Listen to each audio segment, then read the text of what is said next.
صاحب اخري کې بس یو دغه راځم تاسو خو په ډېر کار کړی نو دا پروګرام چې دی نو زه یم چې په پروګرامونه تاسو څونه کار کړی په دې پروګرامونه پکار دي یو خو دا ده چې هغه زما په خیال 1950 نه د دې ژبې د یو کولو دپاره زمونږ د افغانستان او د دې پښتونخوا چې کوم دی مشرانو یو هڅه پیل کړې وه کنه او بیا هغه هڅه چې دی نو هغه په د پښتو اکیډمۍ د سوري د لاندې په 1990 کې په باړهګلۍ کې یو املا او په هغه املا کې زموږ د ټولې لهجې رایوځای شوي دي که نه جي یو ډېر لوی کار دی او تاریخي کار یې کړی دی که نه جي د هغه دپاره اوس تاسو هم چې دی نو ډېرې هڅې وکړئ دغه املا نوره مضبوطولو لپاره او دغه لهجې چې دی یو بل رانږدې کولو لپاره ډېر کار وکړو نو اوس تاسو اخري کې مسابله او د تېرو ورځو کې تاسو یو ډېر ګټور پروګرام وکړو هغې نه هم زه ډېر زیات خوشحاله وم او ځکه چې په هغې کې ډېر د هغې مثبت دغه و چې په هغه 2 ورځو کې ټولې نشستونو کې د هغې مندوبین او کوم سټوډنټان چې وو ډېر ما کتو چې هغې او بیا په هغې کې کومې چې زنانه چې وې زنانه په هر نشست کې چې دی نو هغې باندې خوځېدې نو ډېر په دلجمعۍ سره او ډېر په سنجیدګۍ سره هغې هغه دغه کول ډېر ټولو نو اوس تاسو څه فکر کوئ د املا صورتحال چې کوم دی نو هغه دا ستاسو ښه خبره مخې ته راوړله لکه موږ په پښتو لیک کې د وحدت مسله له ډېره مخکې نه لرله دا کله چې هغه مومند خدای دې وبخي هغه چې د باچا خان ته یو دغه راولېږلو هغه قاموس نو باچا خان هم په هغه باندې یو څه تحفظات ظاهر کړي وو چې په دې کې پکار ده چې تاسو داسې قسم لهجه له منځه وټاکئ داسې قسم یو معیار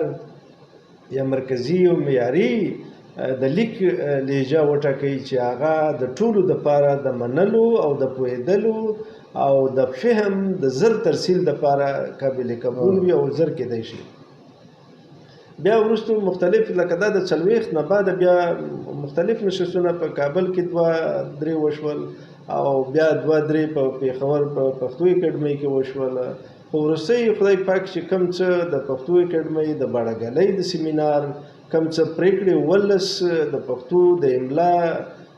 املایي ستونزو مختلف اړخونو په حواله کوم څه پرېکړې چې وشوې هغه یو قسم ته داسې آیین یا یو دستاویز یا یو داسې د مطلب د پښتنو د اساسي یو علامت په تور باندې وګرځېدلې چې په هغې کې دوی داسې پرېکړې وکړې چې هغه د پښتو د لیک لوست د پوهې او د فهم د ترسیل دپاره ډېرې اسانۍ پیدا کړې که څه هم خلکو هغه هر نوی شی چې راځي هغې مزاحمت وي خلکو ته تکلیف وي د هر نوي شي اختیارولو دپاره دا ټول د انساني د فطرت دی چې انسان له نوي شي سره ډېر زر عادتي کېږي نه مزاحمت یې کوي بهرحال هغې اوس شکر الحمدلله چې موږ ګورو په د نږدې وختونو کې لکه مخکې 10 کاله مخکې به که هغه 80% وه نو اوس 95-90% کې پښتو املا هغه طرز ته راغلی دی کوم څه چې د باړهګلۍ د پښتو اکیډمۍ کې منل شوې ده دې کې مونږ اوس لکه ستاسو افکار صاحب چې ورته اشاره وکړه مونږ مخکې ورکشاپ کړی بیا مو په باړهګلۍ کې مونږ یو کانفرنس وکړو بیا مو دا بله ورځ دلته چې تاسو اوس نږدې اشاره ورته وکړه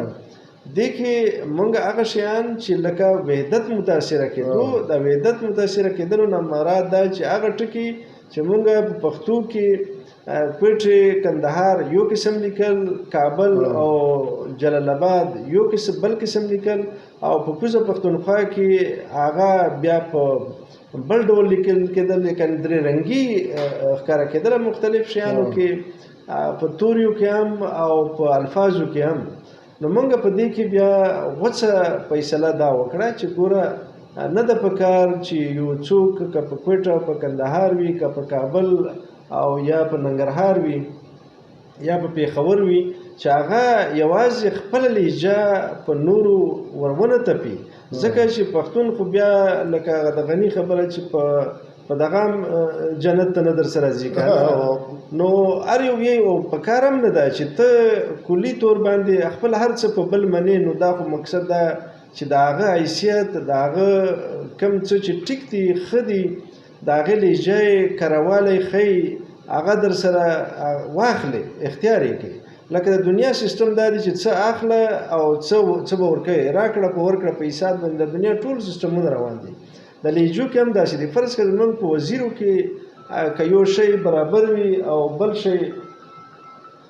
بل شی مطلب بل ټکي کې مسله وي نو موږ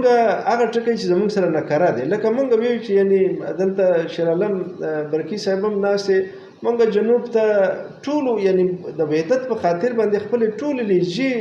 هغه طرز ویر کړی دی لکه اوس فرض کړه موږ او شیرعالم صاحب وایي چې په خپلو علاقو کې کوم څه ویایو هغه قطعي موږ د وحدت په خاطر بالکل پرېښي دي دا د وحدت په خاطر باندې موږ منلې ده چې یعنی کوم څه چې په پېښور کې ویل کېږي خو د پېښور د لهجو او د دې عالمانو موږ سره بیا ښه په دې کې دي چې زمونږ خین یا شین یې منلی دی موږ سره یې ژ منلې ده زمونږ کوم څه چې زمونږ ولا صحیح هغوی ته معلوم شوي دي آیا زمونږ اختیار کړي دي کوم څه چې د دوی یعنی که موږ وایو چې 80% د دوی دي نو دا 80% یې زمونږ سره هم منلي یعنی په دې باندې لهجه او په دې باندې یو معیاري لیکدود دې ته ځکه موږ وایو چې په دې کې یوازې د پېښور د یوسفزیو د مامندو د خلیلو وغیره د دوی لهجه نه ده دې کې د موږ سره د مروتو د وزیرو د داوړو د خټکو د ورمړو د نورو د دې ټولو قومونو د لهجو نه یو څه طرز باندې یو څه ټکي یا توري راخیستل شوي دي دا یو معیاري لهجه جوړ شوې بهرحال موږ په هغه کانفرنس یا په دې سیمینارونو کې ورکشاپونو کې اوس دې هغه ته رسېدلي یو چې د 5% چې موږ سره لږ ډېر توپیر په کوټه کندهار کابل او په ننګرهار لیدل کېږي موږ وایو چې لکه په پرته یې کې مسله ده نو ځکه وایم لکه کېدای تلای راتلای نو که کېدې راتلې او څه په هغې باندې ساوند خو هغه مطلب که ساوند که بیل دی غږ که بیل دی خو لیک او معنا او په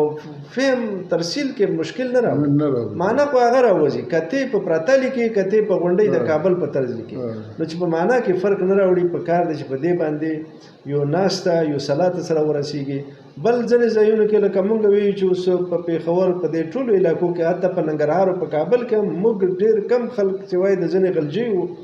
او یا ځینې نورو موږ وایو چې موږ نو په کار دی چې دې حذف نشي دا نونغونه چې دلته د پېښور په سطح په لهجو کې ویل کېږي ولې دې اګنور شي ولې دې ونه لیکل شي لکه راکمول خو ډېر اسان دي لکه موږ چې د شی ورانول د یو شیز ورانول یا خرابول یا لنډول یا کمول ډېر اسان دي خو د یو شي کې په یو ټکی کې په یو سټرکچر کې اضافه کول ډېر زور غواړي ډېر سوچ غواړي ډېر ترتیب غواړي پلان به ورته جوړوي هغه جوړ بیا هغه څه قسم فطري هم نه راځي لکه څه قسم چې موجود دی اوس موږ سره چې موږ موجود دی نو ولې موږ وایي او څوک چې موږ وایي په ژبه دی وایي خو په لیک د نورو خلکو په خاطر باندې ته په لیک کې راوله وایي موږ دا به هغه خلکو د ژبو د لهجو نفي نه وشي بهرحال دا 4-5% هغه ستاسو د سوال مطابق یو څه دغه موجود دي هغه په دې بنیاد کېږي چې لکه مونږ له د خپل هول نه راوځو د خپل داخلیت نه راوځو په اجتماعي طور باندې د پښتو اجتماعي سوچ اختیار کړو چې پښتو به څنګه مخې ته ځي